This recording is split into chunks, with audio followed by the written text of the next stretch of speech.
Ito ang Tinig ng Pag-asa, isang palatuntunan sa radyo na nagsasabing si Jesus ay muling darating, tiyak na darating, at malapit nang dumating.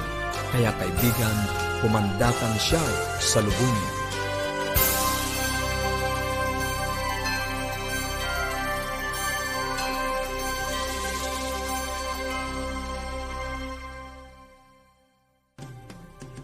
Muli ay isang maligaya at puno ng pag-asang pakikinig mga kaibigan. Kami po ang inyong mga kaibigan dito sa Tinig ng Pag-asa, Pastor Ner Caranza at Mela Ong. Nag-aanyaya na samahan nyo kami sa loob po ng 30 minuto lamang at atin pong pag-usapan at talakayin ang mga bagay na makapagpapabuti ng ating samahan sa ating mga tahanan at sa ating pakikipag-ugnay sa ating sarili at sa iba. At higit sa lahat ay ang pagtuklas ng pag-asang nagmumula sa salita ng ating Panginoong Diyos. Kami po ay patuloy na namimigay ng mga aklat at aralin sa Biblia. Kung kayo po ay nagnanais makatanggap, makipag-ugnayan lang po kayo sa amin. I-text niyo po ang inyong kompletong pangalan at kompletong address. Ito po ang ating mga numero, 0917-5643-777, 0917-5643-777, or 0919-0001777, 0919-0001777. Para po sa mga kaibigan natin na nasa ibang bansa or nasa mga probinsya, tayo po ay meron ding toll-free number. Ibig pong sabihin ay makakatawag kayo ng libre. I-dial nyo lang po ang 1-800-132-20196. 1-800-132-20196. Pwede rin po kayo magpadala ng mensahe sa Facebook, ang atin pong Facebook page, /AWR Luzon, Philippines. At kung nais niyo pong mag-send ng email, ipadala niyo po sa connect@adventist.ph. Kung kayo naman po ay nagnanais pa ng mga karagdagang aralin sa Biblia na readily accessible, maaari niyo pong i-visit ang bibleschools.com/Central Luzon. Meron po tayong mga pag-aaral or Bible study guide na fit for kids at meron din pong for adults. Ayan, text nyo na po ang inyong mga kompletong pangalan at address o kaya ay tumawag kayo upang maipadala po namin ang mga aklat na napakagaganda para po sa inyo na ito po ay aming ipinamimigay ng libre. Sa atin pong pagpapatuloy ngayong hapon sa Buhay Pamilya, makakasama pa rin natin si Ma'am Irene Gabin upang ipagpatuloy ang kanyang pagtalakay sa 7 steps to living a productive life. At nasa ika-6 na po tayo ngayon. Sa atin naman pong pag-aaral ng salita ng Diyos, ganun din po nating ipagpapatuloy ang napasimulang paksa. Yes po, ang ating pong pinag-aaralan ay ang Apokalipsis ngayon. At ang panibago nating series, Pastor Ner, ay sa kabila ng libingan. So ngayon po ay tatalakayin natin ang second part, saan naroon ang mga patay. At syempre, pangungunahan pa rin po tayo ni Pastor David Morado. Ngayon po ay dadako na tayo sa bahaging Buhay Pamilya. Ma'am Ay? Welcome po sa pagpapatuloy ng atin pong segment dito po sa Buhay Pamilya. At tayo po ay malapit nang matapos doon po sa 7 steps of living a productive life, di ba? Para po doon sa mga ngayon pa lang nakapanood at for review na rin doon sa mga taga-subaybay po natin, atin pong isa-isahin muli bago ako pumunta doon sa step number 6 para po maiugnay lang natin, ma-refresh po sa atin pong mind. Ang number 1 po is, let us recognize that God created us to be productive. Number 2, let us commit our plans to the Lord. Number 3, let us prioritize and organize all our activities. Number 4, focus on what you plan to accomplish. Number 5, yan po yung iniwan natin kahapon, make the best in all things you do. Yung series na po na ito ay ang pamagat po is the best you can be. Doon siya kasama, doon sa kung ano yung magagawa mong pinakamaganda. At yun po yung ating iniwan kahapon na let us make the best in all things that we do. Dahil kung hindi po natin gagawin yung pinakamahalaga o yung best na talaga natin, ay yan po ay makakaapekto sa ating productivity. Diba? May mga tao pong nagtatanong, bakit may mga taong wala naman ikang pinag-aralan? Ibig sabihin, hindi naman nakatapos sa kanilang pag-aaral, pero very productive po sila kasi ito po sinundan nila itong mga 7 steps. Marami pong steps of living a productive life, pero sang-ayon po sa lahat ng aking po mga nabasa and resources, binuo ko po itong 7 steps na ito. Let's go to number 6, which is also very important. Finish what you have started. Yes, you are making the best of all the things that you do, ngunit dapat may katapusan din, di ba? Dapat na-accomplish talaga completely. Ito na po yung completion of everything na let us finish what you have started. Binanggit ko po sa inyo kahapon na may mga taong hanggang sa simula, okay sila, pero pagdating nila dun sa gitna, nandiyan na yung problema, nandiyan na yung mga challenges, nandiyan na po yung mga negative feedbacks from people, di ba? Naapektuhan po sila kung ano yung sasabihin ng mga tao. Kaya sa halip po na magpatuloy sila, ay tumitigil na po sila. Marami na po silang nagastos na pera, marami na po silang nagamit na mga resources o panahon, marami nang naabalang mga tao, pero hindi natapos yung project, di ba? So, itong step na ito ay hindi lamang po ito para sa may mga businessmen o kaya sa may mga projects na malalaki, kung hindi kahit sa loob ng ating pamilya. Let us finish what we have started. Minsan ito yung gagawin natin. O halimbawa may ipinagagawa tayo, kailangan matapos po yun. Kung hindi man matapos ngayong taon na ito, kailangan matapos po yun at talagang gagawin natin yung mga magagawa po natin para talaga matapos kung ano po yung ating nasimulan. Kasi sayang po yung pera, sayang yung panahon, sayang yung mga taong ginamit natin, sayang mismo yung effort po natin, di ba? Kaya napakahalaga sa ating mga magulang, sa mga anak po natin, na kung ano yung panukalang itinalaga natin sa ating Panginoon, ay matapos po natin ito, no? Matapos po natin ang lahat ng ginagawa po natin. Kasi parang ang sarap po ng feeling ba, yung ating pinagpaguran, di ba? Talagang natapos naman po natin, nakita natin kung ano yung resulta ng atin pong ginawa. At alam niyo po ba, habang ginagawa po natin ito, kahit na sinimulan pa lang natin, may mga taong nai-inspire po sa ginagawa natin, di ba? Merong ganoon. Kapag nakita nila na tayo porsigido talaga sa ginagawa natin at natapos natin yung project natin sa atin pong buhay, bagaman maliit lang yan na project o malaking project yan, ang mahalaga po ay natapos po natin, di ba? Napakahalaga yan na ating maunawaan po. Kasi nga po, sa buhay na ito, nasa pandemya na nga po tayo, marami na tayong mga problemang hinaharap, pero kung hindi po natin matatapos kung ano yung ating sinimulan, para bang nawawalang kabuluhan, di po ba?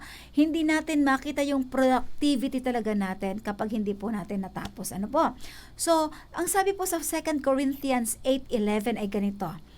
Makinig po kayo, talagang akmang-akma doon sa step natin. 2 Corinthians 8:11.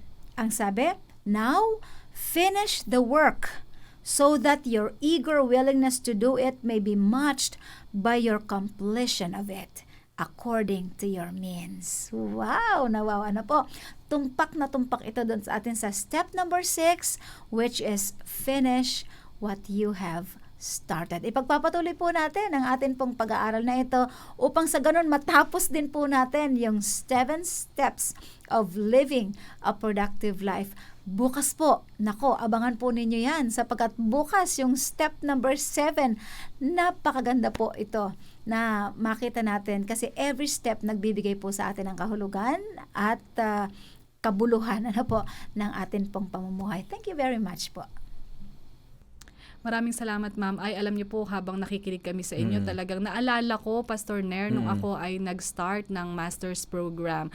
At, when the going gets tough, sa simula parang nandun ang iyong resolve na tapusin, determinasyon. Pero kapag pahirap na ng pahirap, parami ng parami ang kailangan ma-comply, sa deadline, para bang it's easier to quit. At kung hindi niyo po natatanong, ay 2 beses ako pong nagsimula ng master sapagkat hindi ko nga masundo. Dahil yun yung it takes really discipline, Pastor Nair, at saka not just determination talagang disiplina at intentionality Iyon. to really complete the task. Yun na nga yung mga pinag-uusapan at dinala ni Ma'am Irene sa atin kanina o sa mga nakaraang mga pag-aaral na kung susundan natin yung mga steps ay talagang makakamit natin ang pagtatagumpay at matatapos natin ang ating pinasimulan. Katulad ng naging karanasan mo, Melo, talaga namang totoong naglaan ka ng panahon dyan, ng salapi, at Yes. pero nakakapanghinayang kung hindi matatapos. Kaya tama, finish what you have started. Amen. Mga kaibigan, kung meron po kayong mga katanungan o anuman po ang gusto ninyong iparating sa amin, maaari pong gusto ninyong makatanggap ng mga aklat na amin pong ipinamimigay, kayo po ay tumawag or mag-text. Ano po? Ito pong ating mga numero, 0917-564-3777, 0917-564-3777 or 0919-0001777, 0919-0001777. Para po sa mga kaibigan natin na nasa probinsya, maraming salamat po na kayo ay patuloy na tumututok. Ganon din po, mga kaibigan natin sa ibang bansa, pwede rin po kayong tumawag ng libre, 1-800-132-20196. Yan po ang ating toll-free number. At pwede rin po kayo magpadala ng mensahe on Facebook. Amin po kayo ini-encourage na kami ay i-follow, i-like ang atin pong page at i-share po sa inyong mga kaibigan /AWR Luzon, Philippines. Kung nais nyo naman po mag-send ng email, maaari nyo po itong ipadala sa connect@adventist.ph. Marami pong paraan at kami po ay matutuwang makipag-ugnayan sa inyo. Ngayon naman po ay pakinggan natin ang mensahe. Tayo po ay nagpapatuloy sa series na Sa Kabila ng Libingan. Atin pong ibigay ang panahon kay Pastor Dave Morado. Magandang araw po sa ating lahat. Tayo po ay narito muli sa pagpapatuloy ng ating pag-aaral sa kabila ng libingan. Tayo po ay nasa ikalawang bahagi ng ating pag-aaral at ang ating iniwang katanungan, saan naroon ang mga patay? Sa pagpapatuloy po ating pinag-aralan sa aklat ng Apokalipsis na itong paksang ito sa kabila ng libingan na mababasa natin sa Apokalipsis, ay alam natin na ang mga patay ay sinasabi sa ating pag-aaral ay ito ay yung kaluluwa na binubuo ng katawan ay yun ang hininga ng buhay. Kapag tayo ay namatay, sinasabi sa ating pag-aaral sa nakaraan na yung ating lupang katawan ay bumabalik sa alabok at yun namang hininga ng buhay ay babalik sa Diyos sapagkat siya ang nagbigay nito. Pagkatapos, ang tanong natin ngayon ay, pagkatapos saan naroon na yung mga namatay? At ito ang ating pag-aaralan ngayon. Sasagutin natin ang katanungang ito. Ang sabi si Jesus, siya ang may pinakatamang at pinakamagandang sagot sa tanong na yan. Ngunit bago natin yan alamin, tignan natin ang mga talatang nakatala rito sa aklat ng 1:5-28-29. Saan nga ba naroon ang mga patay? Si Jesus mismo ang siyang nagsalita sa kalagayan ng mga patay. At ito ay binanggit niya nung narito siya sa lupa dito sa aklat ng 1 sa Kapitulo 5. Ang sabi niya rito, dumarating ang oras na ang lahat ng langa sa libingan ay makaririnig ng kanyang tinig. At ang mga nagsigawa ng mabuti ay sa pagkabuhay na maguli sa buhay. At ang mga nagsigawa ng masama ay sa pagkabuhay na maguli sa paghatol. Alam ninyo, mga kaibigan, yan po ay mismong sinalita ng ating Panginoong Hesus kaharap ang mga alagad. At ito ay sinulat ni Apostle Juan. Yes, itinuturo niya ng ating Panginoong Hesus na yung masama at saka yung matuwid, pareho silang naghihintay sa kanilang libingan. Ibig sabihin, yung mga lahat ng mga namatay bago dumating ang ating Panginoong Hesus, ay naroon sila pareho nandun sa libingan. At sila'y naghihintay sa muling pagkabuhay na maguli. Kaya ang tanong ko, mga kaibigan, pinagkakatiwalaan ba natin yung sinasabi ng ating Panginoong Hesus sa katotohanan kanyang sinasabi sa kalagayan ng mga patay? Ang ikalawang tanong doon, ano yung ginagawa ng mga patay doon sa libingan? Kasi kung nandun sila sa libingan, ay ano ang kanilang ginagawa? Kasi may paniniwala na sinasabi na ating minana na kapag ang isang tao ay mabuti, diretso sa langit, kapag siya ay masama, diretso sa impyerno, pagka hindi masyadong masama at mabuti ay nandun sa purgatorio. Yan po ay walang aral ang Biblia, kundi tiyak na sinasabi sila'y naghihintay lamang doon sa libingan. Ang tanong ay, kung sila'y naghihintay hanggang sa ikalawang pagbabalik ng ating Panginoon, ano yung kanilang ginagawa? Yun po ang sasagutin natin. Ang sabi rito sa ating pag-aaral, malinaw na hindi tayo nililito ng banal na kasulatan. Nagpapahayag ito ng iisang paniniwala ramang sa karamihan ng maling paniniwala tungkol sa kamatayan. Kaya una, sa ating pag-aaral dapat magtatag tayo ng mga prinsipyo. Sa pag-aaral po ng Biblia, kailangan natin ng prinsipyo ng pamantayan sa ating pag-aaral. Una, dapat natin munang isantabi yung mga paniniwalang kinamulatan natin na mali, na lihi sa banal na kasulatan. Hayaan nating ang Diyos ang magsalita sa atin sa pamamagitan ng Biblia sa pag-aaral ng Biblia at tamang pagkaunawa, interpretasyon.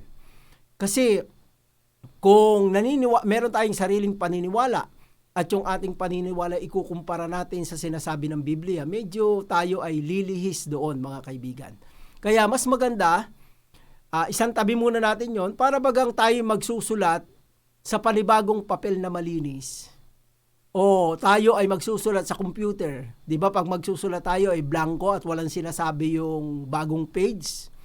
Ay ganun ang gawin natin. At sinasabi nga sa atin na ang kamatayan, sinasabi ng Biblia, kapag ang tao ay namatay, bumabalik sa alabok, yung hininga ng buhay, bumabalik sa Panginoon na siyang nagbigay, at nandoon sa libingan ang mga nangamatay. At sila ibabangon muli sa pagbabalik ng ating Panginoon.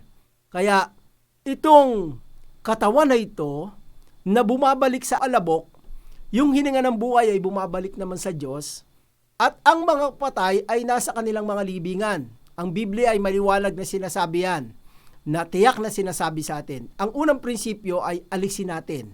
Isantabi natin yung mga akala natin at hayaan natin ang Diyos magsalita. Ikalawang prinsipyo, bibigyan natin ng kahulugan ng isang talata na tama sa kanyang sinasabi. Ibig sabihin yun sa kanyang konteksto. Huwag natin kukunin yung talata at pagkatapos tayo magpapaliwanag sa sarili nating pag-unawa. Mali po yun. Ibig sabihin, hayaan nating ang mga talata sa sinasabi ng Biblia kung ano ang talagang katotohanan. Ang Biblia ay inihahanay sa atin yung mga talata na nagsasabi kung ano ang mangyayari at kung ano ang kalagayan ng tao kapag siya ay namatay. Kaya yung pong dalawang prinsipyo yun mahalaga. Kaya ang tanong sa atin, ano ang ginagawa ng mga patay sa libingan? Tignan natin ang sinasabi sa Awit 146 verse 4. Ang sabi roon, mga kaibigan, ang hininga niya ay pumapanaw, siya'y nanunumbalik sa kanyang pagkalupa. Sa araw ding yaon ay mawawala ang kanyang pag-iisip. Ngayon, kung yung pag-iisip ng tao na namatay ay mawawala, kapag siya'y namatay, ang tanong ay makakapag-isip pa ba siya? Ay siyempre, maliwanag na hindi kasi patay na siya. Ano pang maiisip niya? Wala na siyang buhay. Alabok na lamang siya. Kaya nananatili siyang naroon sa libingan. Ano pa ang sinasabi sa Awit 115:17? Ang patay ay hindi pumupuri sa Panginoon. Ang una, mawawala na yung kanyang pag-iisip. Makakapagpuri pa ba siya? Sinasabi ng talata, hindi na siya makakapagpuri sa Panginoon. Ni sino mang nabababa sa katahimikan. Yun ang pagkakadescribe ni Haring David sa mga awit. Meron pang sinasabi siya sa awit Kapitulo 6, talatang 5, sapagkat sa kamatayan ay wala nang alaala sa iyo. Sa Siyol ay sinong makapagpapasalamat sa iyo. Alam ninyo, yung salita ritong Siyol, ito ay libingan. Kaya rito, ang tiyak na sinasabi, ang mga taong namamatay nakakarating na sa libingan. Wala na siyang maiisip, hindi na siya makapagpupuri, wala nang ala-ala kasi patay na. Kundi naging alabok na siya, babalik siya sa alabok, yung hininga ng buhay, maging yung diwa niya, ay wala na, bumabalik na ito sa Panginoon. Kaya sa isang Kristiyano na siya ay namatay, hindi na siya makakapagpuri sa Diyos. Hindi na siya makakapagpasalamat. Kasi tiyak na sinasabi sa atin ng Biblia, kanina lang binasa natin, na hindi na siya nakakatanto. Hindi niya na alam ang nangyayari sa kapaligiran niya. At hindi niya na rin alam kung ano pa ang mga nagaganap sa kapaligiran. Kasi wala na siyang ulirat, hindi na siya makapagpuri. May sinasabi pa sa aklat ng Ecclesiastes sa Kapitulo 9, ang talata 5 at 6 ay sabi rito, sapagkat nalalaman ng mga buhay na sila ay mga mamatay, ngunit hindi nalalaman ng patay ang anumang bagay, maging ang kanilang pag-ibig, gaya ng kanilang pagtatanim at ng kanilang pananaghili ay nawala. Ibig sabihin, ang kalagayan talaga ng patay, doon sa libingan, wala na siyang alam. Isa na siyang tinatawag na malamig na bangkay. Wala na siyang pag-ibig, wala na siyang pakiramdam. Yan ay malinaw, di ba? Kaya kung papansinin natin yung mga talatang ating mga pinasa ay nagpapatunay kung ano ang kalagayan at anong ginagawa ng patay. Ang sabi pa rito, sa Ecclesiastes 9:10, anumang nasumpungang gawain ng iyong kamay, gawin mo na ng iyong kapangyarihan, sapagkat walang gawa, ni kathaman, ni kaalaman man, ni karunungan man, sa Siol na iyong pinaparoonan. Ibig sabihin, mga kaibigan, habang tayo nabubuhay, gawin na natin pinakamabuti.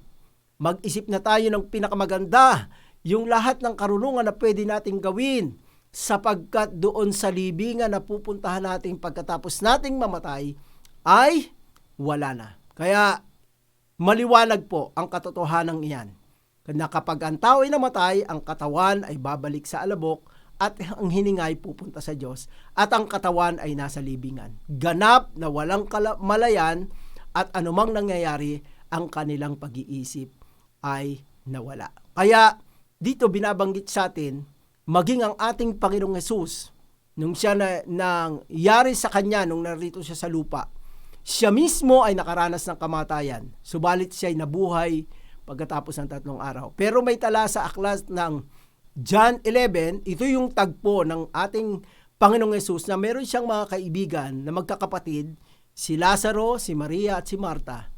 Sa panahon yun, namatay si Lazaro, yung isa sa kapatid nito magkakapatid na ito. Si Jesus ay sinabihan, pero 4 na araw nang nakalibing sa libingan si Lazaro. Sinabi ni Jesus sa mga alagad, ang ating kaibigang si Lazaro ay natutulog, ngunit ako'y pupunta doon upang siya'y gisingin. Nagtaka yung mga alagad ang sumagot, Panginoon, kung siya ay natutulog, siya ba'y gagaling? Sinabi sa kanila ni Jesus, ang kanyang pagkamatay, ngunit iniisip nila na ito yung karaniwang pagtulog lang. Pero sinabi ng Panginoon, si Lazaro ay patay. Kasi sa Panginoon, ang iniisip niya, ang kanyang tingin sa isang taong namatay ay parang natutulog lang. Pero yung taong yon ay talagang patay na. Si Lazaro ay 4 na araw ng patay. Kaya nung sila'y pumunta ron sa libingan, si Jesus ay umiyak, naramdaman niya ang pagdadalamhati ng mga namatayan. Pero ang ginawa ng ating Panginoong Hesus, binuhay niya mula sa kamatayan si Lazaro. Yan po ay nakatala sa aklat ng 1:11, sa Kapitulo 11. Dito sa versikulo 43, dito'y pinakita ng Panginoon ang kanyang kapangyarihan na kaya niyang bumuhay ng patay. Ang sabi niya, Lazaro, lumabas ka! Lazaro, lumabas ka! At siya ay sa ganung kalagayan, 3 beses na tinawag ng Panginoon si Lazaro mula ron sa libingan. 4 na araw na siyang namamatay. Alam ng mga tao na si Lazaro ay patay na. Pero, siya ay nabuhay na maguli nang siya ay buhayin ng ating Panginoong Hesus. Kaya, sabi ng ating Panginoong Hesus, kalagan niyo siya. At si Lazaro ay nabuhay. Alam ninyo, sa tagpong yon, hindi tinanong ng ating Panginoong Hesus si Lazaro, saan ka nanggaling? Nanggaling ka ba sa impyerno, sa langit, o saan man? Hindi. Sapagkat alam ng Panginoon, si Lazaro ay nasa libingan at siya'y binangon mula sa pagkatulog sa libingan sa loob ng 4 na araw. 2 bagay ang napakalinaw rito sa tagpong ito. Una, totoo na may pagkabuhay na maguli pagkamatay, yung tinatawag na life after death. Ikalawa, Ang Biblia ay hindi nagbabago mula sa pasimula sa mga tandang tipan at bagong tipan na nagsasabi, pareho ang kamatayan ay karanasan lamang ng pagtulog. Kaya kung ang patay ay natutulog sa kanyang libingan, bubuhayin siya ng Panginoon sa ikalawa. Kaya sinasabi ni Jesus na manatili tayo sa pananampalataya sa banal na kasulatan kung ano talaga ang kalagayan ng ating mga kaibigan na namatay. Kaya nga po, naway ang paksang ito ay nagbigay ng liwanag sa bawat isa sa atin, pagpalain tayo na ipinaunawa sa atin ng ating Panginoon na sa mga libingan naroon ang mga patay at inaantay nila ang muling pagbabalik ng ating Panginoon. Maraming salamat Pastor Dave sa napakagandang paghahanay ng pag-aaral natin ngayong hapon at marami tayong mga natutunan taliwas sa mga nauna nating pagkaalam na kapag ang tao ay namatay ay didiretso sa impyerno kapag masama at kapag mabuti ay diretso sa langit. Pero hindi natin alam kung saan yun nanggaling, ngunit ngayon ay nakita natin at narinig natin mula sa salita ng ating Panginoong Diyos na ang katotohanan ay taliwas doon sa ating mga nakagisnan. Malinaw ang sinasabi, Pastor Ner, na ang tao, pag ito ay namatay, siya ay walang alam. At ang kaluluwa or ang hininga ng buhay yes. Ay babalik sa ating Panginoong Correct. Diyos. Niliwanag ni Jesus yan na ang lahat ng mga patay ay mananatili sa libingan hanggang kailan? Hanggang sa kanyang pagbabalik. Pangalawa, habang ang mga patay ay nasa libingan ay katulad ng sinabi mo Melo at nating napag-aralan, ay wala talaga silang kaalam-alam kung ano ang nangyayari. At pangatlo ay inilarawan ng ating Panginoong Hesus na ang pagkamatay o ang kamatayan ay tulad ng pagtulog lamang. At kung ito ay isa lamang pagtulog, mayroong panahon ng paggising. At para sa mga maliligtas, ay iyon ay sa panahon ng kanyang pagbabalik. Ngunit doon sa mga hindi maliligtas, iyon ay sa panahon ng huling paghatol sa pagtatapos ng 1,000 taon. Yan ay ating pag-aaralang patuloy sa mga susunod nating mga pagtatagpo sa palatuntunan ito. Maraming salamat po sa inyong pagsubaybay. Mga kaibigan, maaari po kayo ay may mga katanungan o mga pagdududa sa inyo pong agam-agam, sa inyong isipan na nais nyo po ng paglilinaw. Huwag po kayong mag-atubiling makipag-ugnayan sa amin. Tumawag lamang po or mag-text sa 0917-5643777, 0917-5643777 or sa 0919-0001777. 0919-0001777. Para naman po sa mga kaibigan natin sa ibang bansa or mga nasa probinsya, maaari din po kayong tumawag. Ito pong ating numero 1-800-132-20196. Pwede rin po kayo magpadala ng mensahe sa Facebook /AWR Luzon, Philippines or mag-send po ng email sa connect@adventist.ph. At sisikapin po natin dito sa Tinig ng Pag-asa na matugunan itong inyong mga katanungan at sa mga susunod pa po nating pag-aaral ay mas bibigyan po tayo ng linaw tungkol sa kalagayan ng patay. Sa atin pong pansamantalang pag-iwahiwalay, baunin natin muli ang salita ng ating Panginoong Diyos sa Apokalipsis, Kabanatang 22, Talatang 20, ang nagpapatotoo sa mga bagay na ito ay nagsasabi, "Oo, darating ako." At habang inaantay natin ang kanyang pagdating, panghawakan natin ang kanyang mga salita sa Isaiah 59:1. Narito ang kamay ng Panginoon ay hindi maikli na di makapagliligtas, ni hindi mahina ang kanyang pandinig na ito'y hindi makaririnig. Bukas po muli.